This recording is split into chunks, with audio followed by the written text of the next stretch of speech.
Hello everybody, what's going on? And welcome back to the Road to Glory career mode. I hope you're all doing well. If you missed the previous episode, well, spoiler alert, apologies for that. I am showing you the result on screen, and it was the Carabao Cup final. If you want to check out the game and haven't done so, I recommend you go back and watch it. It was played on the new patch with the new ultimate difficulty. And let's just say, I felt we were a bit fortunate to have got the win. But we did actually play pretty well in the first half. And then as soon as we took the slider settings that we had off, we got peppered. But we held on and we secured our second trophy of the series. I called it our first, forgetting that we'd won League 2. The title in League 2, we of course won that. So yeah, it is our second trophy added to the collection, which is also a plus point. But this year, we've been trying to get ourselves into the championship. And with a new patch that EA released for the ultimate difficulty, I have to say I'm struggling a little bit with getting to grips with it. I've played around a little bit with the sliders as well to add them to these games to make things a little bit easier for us, but I'm still finding that for long parts of the game, I'm struggling to create many chances. And I'm not the only one. I've taken a look around to see what other people were saying about the new patch. And there's quite a few people out there struggling to create many chances against the AI now. But we just have to deal with it. And of course, if we fall away from the pack and we end up in the playoffs this season, it's still a great result, because coming up from League 2 to then finish in the playoffs is still unbelievable. And it gives us the opportunity to maybe get into the championship through playoffs. But as we were at the top for long parts of this year, I kind of want to stay there. But we'll see what happens in today's video. We've got a lot of games coming your way, so let's head off into the action. We start the day against Peterborough. Again, spent the first half pretty much on the back foot, and we continued that theme into the second. Jay Cook in this game making a couple of saves, continuing his heroics on from the Carabao Cup final. But after the game had finished, we ended up with a 0-0 draw, and we'd not really created anything worthy of showing you. The shots we were having were from the edge of the penalty area, and it was just no problem whatsoever for Peterborough's goalkeeper. So that kind of was the first game. I was trying to play around with the sliders, see what I like the settings of. I'm not set in stone on any slider settings right now, and there is some online if you want to check those out. I have mentioned them in the previous video from the YouTube guys that have made those. So if you want to check them out, Cutsy, he is the guy who made those slider settings. Just search him on YouTube and you'll find him. He does a lot of career mode content, good content as well. So check him out. But I'm not going to use their sliders purely because they do play around with my side, as in the player's side. And I don't want to have to rely on doing that, because then if EA do fix it in the future, I'll have got so used to playing with some of the sliders on my side that then I will take more time to get back to grips, if that makes sense, of default. So whatever I do to the slider settings, if to make them harder or easier, I will never touch my side. It will always be the AI. So in that way, if I do end up playing a lot of this, I don't then get too comfortable on settings that I'm then going to be changing for myself. So yeah, but Tranmere was our next game anyways. And again, struggling really to do much. The best chance we created was that one there. The keeper dealt with it. And then just before the half-time whistle, Jay Cook was forced into a save. He turned it behind for the corner. But in the end, as you see here, it was a good save. We just didn't defend the corner very well at all. It was Dan's to take it. He sent it into the near post. Mullin won the first header. And there was Gomes at the back post to fire it home. Initially, I was calling for offside, and that was just me clutching at straws. It was never offside. He came from the run was fine and everything like that. He came from a deeper position way before he was ever going to be considered offside. But with 15 minutes to play, we were 1-0 down, trying so hard to get back in this game. Some excellent defending by us. Some heroic stuff back there, but in the end, it didn't matter. Tranmere fired in their second of the match. And 14 minutes left. It seemed like it was set in stone that we would end up losing this game. So it was at this point I went back in to take a look at my slider settings. We were playing with those that you just saw previously. I added a bit and lowered a couple of other things like the acceleration and sprint speed down to 47. The pass error and shot error up a little bit as well, and the first touch control error up as well. Maybe even the run frequency down by 2. And that's purely because I was just not in this game. And it's weird because the Carabao Cup final, I think maybe the occasion got to Everton a little bit in the first half with the sliders that we had, because I actually felt pretty comfortable playing that, but not here today. I was just all over the place. Ferrier got a third, in fact, before time was over, striking it in from the edge of the area. And that just shows you that although I just played around a little bit, adding a bit more difficulty, if you will, to the CPU side, still didn't really affect them because he's on the edge of the area and he still made the shot happen. So, yeah, 3-0, battered. And after the game as well, I took a look at the match facts. 0 shots is what we had. Didn't even create one. So we were slowly falling away from the top spot of League One. And I don't want to sound pessimistic, but at the same time, I've all but conceded the fact that I feel like we'll be playing playoff football come the end of the season. There is still time for us to claw back the points that we need to in order to get into an automatic promotion spot. When you're playing like this and you come away from a game with those sort of match facts, it doesn't fill you with the most confidence in the world. But as I said, we'll take it game by game and grind our way through. And just another look at the sliders that we are now working with from this point forward for the rest of the video. Up next came Wycombe Wanderers. So off the back of that 3-0 defeat, having not created a single shot, I was just hoping that we'd actually give a better account of ourselves. If we were to lose the game, so be it. As long as we definitely showed improvement, that's all I can ask for. And again, it was so dominant in the first half. Wycombe came forward. Nice move, 1-touch, 2-touch stuff at most. They lay it back, and there was just nothing we could have done about Odieme's strike, and he gave them the lead after 20 minutes. Jay Cook, I felt so bad for him in today's video because, you know, after what he did against Everton for us and in the earlier part of today, he didn't deserve to be conceding the amount of goals that he was here. But 1-0 down, needing a response. You saw the graphic there as we went into half-time, slowed at the office for Lopez. He's struggling. He's struggling as well for us a little bit. He's just not really performing as we know he can. We had a chance, Ronan Curtis it was, with a golden opportunity for us to get back in this game. And take a look at that for defending by McGinley. Half an hour to play, certainly stopping that from going in. And from the resulting corner, I had flashbacks to that one against Tranmere that gave them the lead. Although this time, we were able to defend it. And not only defend it, we got a counter-attack going. Jones off to Greenwood, and take a look at the work by Mason Greenwood here to set this chance up.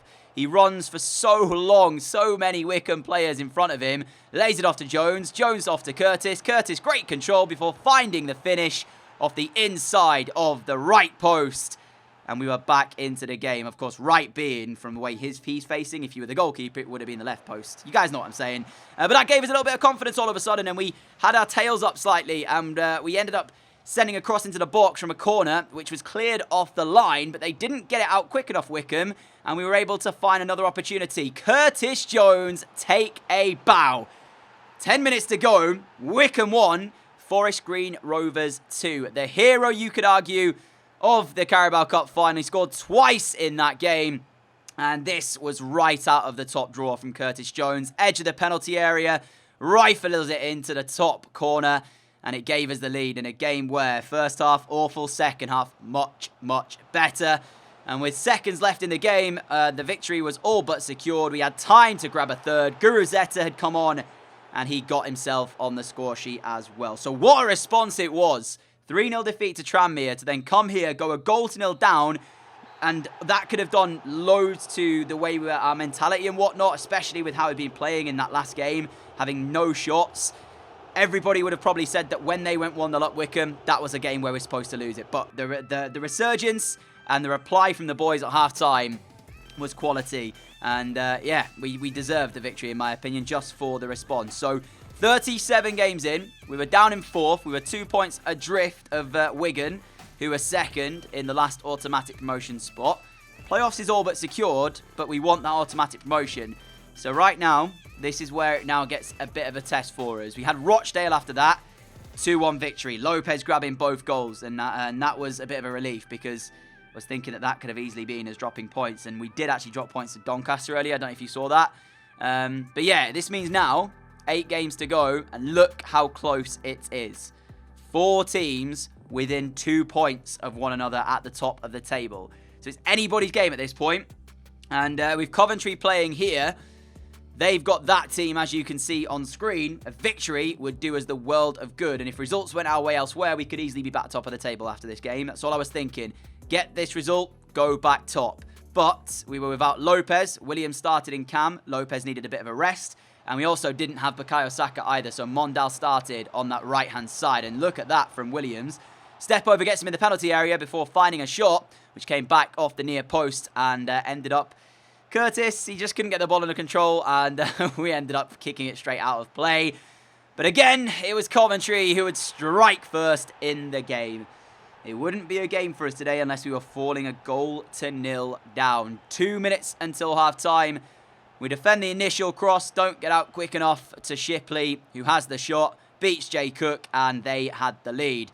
Again, though, second half response was good. Williams came back out, fired us back into this at 1 apiece. So, I don't know what it is. We must be just doing the right team talks at half-time, because first half, we start off the game pretty sloppy, and then second half, we look a little bit better in the last couple of games. However, right here, my heart was in my mouth a little bit, because I just didn't really understand how the referee didn't spot the handball from Bukayo, and it could have easily been them going 2-1 in front. And from that chance, Lopez came off the bench and gave us the lead, and that's what he does in those positions. He's not going to miss those.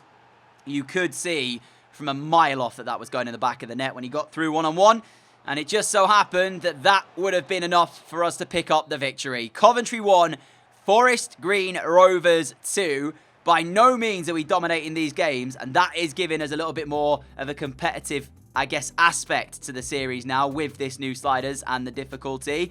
It makes the games more interesting for the neutrals to watch, but for me, they are so grindy. It is very hard to tell you that. Like, I'm struggling in games, and I'm having to work extremely hard to get these results. So, yeah, they're probably quite fun to watch, but playing them, I'm tearing my hair out a little bit, but we're getting the result when it matters there, so that's all I can ask for. And it was time as well to make a new signing. I was looking around at potentially bringing in a new striker, but I didn't want any real players. I wanted to bring in a regen.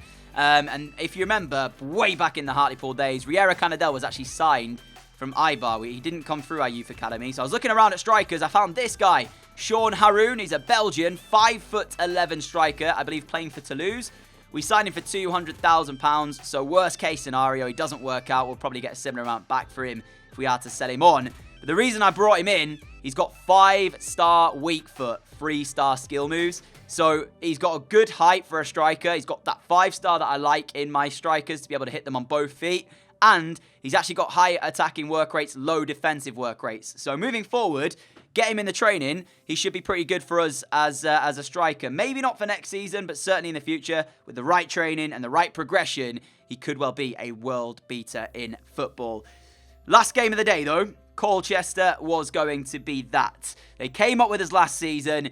They're a team that I don't think we should have many problems against, or so I felt, but we gifted them the first goal of the game, and I was fuming at this point, because 12 minutes in, I don't even know what happened. Like, at first, I was trying to bring my goalkeeper out with the Y button. But as you can see, when I show you on the replay, I'm not even aiming that way for McGinley, I think it is, to play the pass there. So I've got no idea what he's doing. But he basically passes it straight to the Colchester player. And we gift them a goal to start the game off. But we may have gifted them the first goal. We certainly didn't gift them the second, as they went 2-0 in front. A fantastic header. Arriving late in the penalty area there, number 19. He might even be their top scorer at this stage. And we were 2-0 down before we'd even got into half-time. So we were coming back at half-time, you know, from a goal to 0 down. But 2 just felt a little bit too much hard work. Saka ran all the way from the halfway of the pitch in order to have this shot. Saved by Ross. Half an hour to play. We were trying to find a way back into the game. We did actually get a goal back. Lopez, he picks it up here. Step over, uses that body feint, gets in behind. Left foot finish to make it 2-1. And we still had a little bit of time to work with. That all wasn't lost just yet. We still had hope in the game. I did say it felt a little bit difficult to do it from 2-0 rather than 1-0. And gifting them the goal certainly didn't help our case. But 2 minutes from time, corner came in. Jay Cook punched it. We didn't defend the initial header here. They send it back into the penalty area. We do eventually get it out. And all of a sudden, there was a breakaway on into injury time. You're thinking, please just find the equalising goal. It's the least we deserve, having given them the goal to begin with. Guruzeta, though, off balance. He took a heavy touch and couldn't find the finish. So in the end, Forest Green 1, Colchester 2. We were beaten, and it means we slip even further away from the automatic promotion spot. So I show you the match facts at full time.